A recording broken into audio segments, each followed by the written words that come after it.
अस्सलाम वालेकुम नाजरीन, इस एपिसोड के आगाज में हम देखते हैं कि काई कबीले में मलहून खातून खेमे से सामान निकलवा रही होती है और खवातीन सामान उठाए बाहर लेकर आ रही होती हैं। इस दौरान नीलोफर खातून मलहून के पास आती है और ये सब देखकर कहती, इसका क्या मतलब है माँ, आप क्या कर रही हैं? तो जवाबन मलहून कहती, मैं अपने पोतों का खेमा अलग कर रही हूँ, वो अब बड़े हो चुके हैं, हम पहले ही देर कर चुके हैं। तो नीलोफर कहती, वो इतने बड़े नहीं हुए कि उन्हें उनकी माँ से दूर कर दिया जाए। रातों को जागते वक्त कासब अब भी मुझे ढूंढता है। मलहून कहती, अगर वो तुम्हें एक बार नहीं देखेगा तो वो तुम्हें अगली बार नहीं ढूंढेगा। और ये कहकर मलहून वहां से रवाना होती है तो पीछे से नीलोफर कहती, माँ मलहून माँ, मैं आपको समझ रही हूँ, वक्त आने पर जैसा आप कहेंगी वैसा ही होगा, लेकिन अब नहीं। मलहून कहती, सर्दी आने पर दूसरे कई बच्चों की तरह 2 महीनों तक पहाड़ों में रहकर वैसे भी सिपाही बनने की तरबियत हासिल करेंगे। मैं कहती हूँ कि वो अभी से इसकी आदत डाल लें। तो नीलोफर पूछती, ये बात कहाँ से निकली? मलहून कहती, क्या मतलब कि ये बात कहाँ से निकली? लोहा गर्म होने पर ही मारा जाता है बेटी, जब सबकी औलादें जाएंगी तो तुम्हारी औलाद भी यकीनन जाएगी। नीलोफर कहती,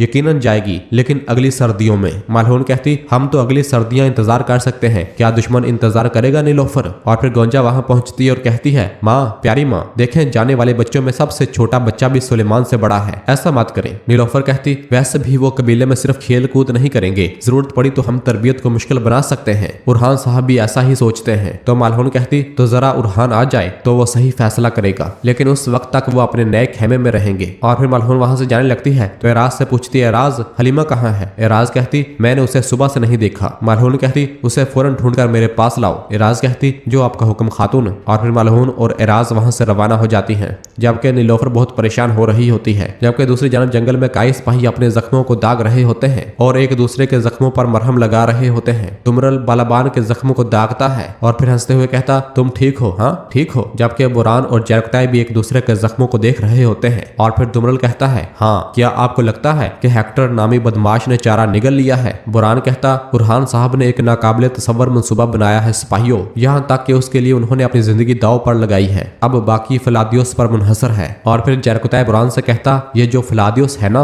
वो मेरे उरहान जितना माहिर है, अगर उसे सही रास्ता मिल जाता है जैसा कि मुझे सही रास्ता मिला था, वो एक अच्छा जंगजू साबित हो सकता है। बुरान कहता, बिल्कुल दुरुस्त, हम देखेंगे। और फिर अब्दुर्रहमान कहता, अगर हमारा मंसूबा नाकाम हो गया तो? मेरे जहन में और कुछ नहीं आ रहा। दुमरल कहता, माज़अल्लाह, तब रियासत सरदार के बगैर रह जाएगी। ये सुनकर एक सिपाही कहता, ऐसी बातें मत करो दुमरल। दुमरल कहता, हमें अपने सरदार को अकेले नहीं भेजना चाहिए था। बालाबान कहता, ये उन्हीं का हुक्म था, हम और क्या कर सकते थे भाइयों। अब्दुर्रहमान कहता, आज मुझे कितनी फिक्र है ये सिर्फ मैं जानता हूँ, या अल्लाह। और फिर उन सिपाहियों के पास बैठ जाता है और कहता है, अगर हमारे सरदार दोबारा अकेले आग में उतरना चाहें तो उन्हें पहले मुझे जलाना होगा। और फिर इस दौरान उरहान साहब खलील के हमरा वहां पहुंच जाते हैं, जिन्हें देखते साथ ही तमाम सिपाही खड़े हो जाते हैं। उरहान साहब कहते, हेक्टर को चारे में आना ही होगा, अगर उसे फलादियोस पर एतमाद ना हुआ तो हमें फौज के रास्ते का कभी इल्म नहीं होगा खलील। खलील कहता, तब बरसों का मुहासरा जाया हो जाएगा मेरे हजूर, और हमारी सारी मेहनत भी, अल्लाह ना करे ऐसा हो। उरहान साहब कहते, अब सब वाज़ेह हो जाएगा। इस दौरान फलादियोस का आदमी अपने घोड़े पर सवार हुए वहां पहुंच जाता है,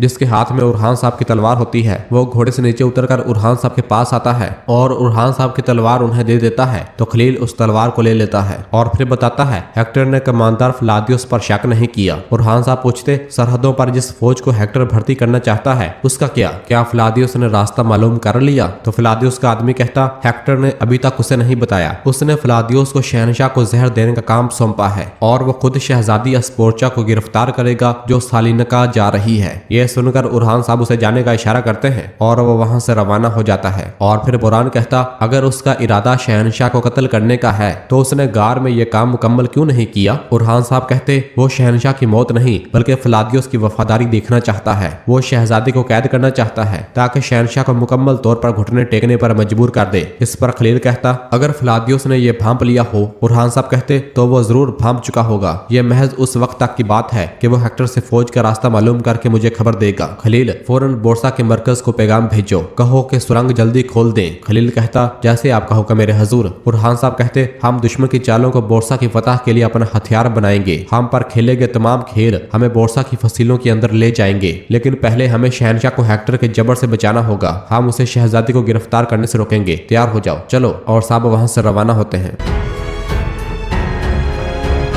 जबकि दूसरी जानब एजनी किले में शहनशाह के पास फलादियोस पहुंच चुका होता है और शहनशाह उसे कह रहा होता है, खुदा के लिए फलादियोस, तुम कहाँ थे जब हम उन सब में उलझे हुए थे? फलादियोस कहता, मैं सरहदों पर मौजूद अपने शहरों और किलों का दौरा कर रहा था इज्जत माब। शहनशाह पूछता, किस मकसद के लिए? और फिर पीछे मुड़ता है तो फलादियोस शहनशाह के गिलास के पास आ जाता है। शहनशाह पूछता, मैंने पूछा था किस मकसद के लिए? तो फलादियोस कहता, मैं तकफूर सरोज को ढूंढ रहा था। शहनशाह पूछता, क्यों? इस पर फलादियोस खामोश रहता है और मौके का इंतजार करता है। तो शहनशाह कहता, मैंने तुमसे सवाल किया है फलादियोस। तो फलादियोस कहता, मैंने सुना था कि वो बोरसा के मुहासरे से फरार हो गया है, लेकिन मैं उसका सुराग नहीं पा सका। शहनशाह कहता, तुमने उसे बहुत दूर तक तलाश किया होगा। और जैसे ही वापस पलटता है तो फलादियोस जल्दी से अपने हाथ में मौजूद जहर को उस गिलास के अंदर अंधेल देता है और फिर शहनशाह फलादियोस को बताता है कि सरोज एजनिक में है। तो फलादियोस हैरानगी से कहता, एजनिक में? शहनशाह कहता, हाँ एजनिक में। और फिर इसके बाद शहनशाह और उस गिलास में मौजूद शरबत को पी लेता है। जैसे वो उसे पीता है तो उसे थूक देता है और गुस्से से कहता, ये क्या है? इसका जायका तो जहर जैसा है। तो फलादियोस कहता, इज्जत माब,